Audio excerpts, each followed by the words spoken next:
Лето, одмор, плажа. И баш тогаш се добива менструација. И првата мисла е, супер, баш сега мораше, баш сега требаше. Меѓутоа, тоа не треба да биде никаков проблем, тогаш само треба да се смени начинот на кој што се грижиме за својата лична хигиена во тие услови, како што е топлина, влага и вода.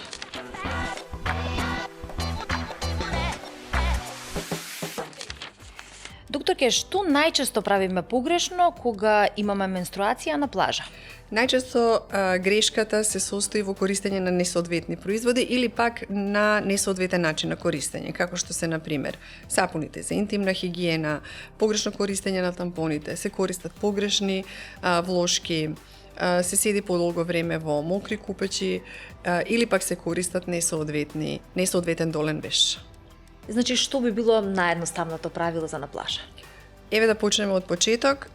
Користење на сапун за интимна хигиена би требало да се користи сапун кој што е високо квалитетен, без парфеми, без парабени, кој што е со неутрално pH во однос на нашата кожа, нема да предизвика иритации, затоа што и онака тоа место изложено на поголема влага, на поголема температура. Тампоните најчесто се користат предолго во текот на денот, би требало да се најдат соодветни услови, да се заменуваат, макар некаде на период од 5 до 6 часа. Влошките кои што се користат би требало да бидат од природни материјали, пожелно е од памук да бидат.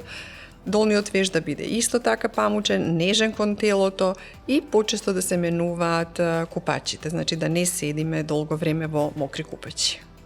Менструација во текот на годишен одмор не е проблем. Проблем е доколку не сакаме да воведеме нови навики за да си олесниме поминот на годишниот одмор во текот на менструацијата.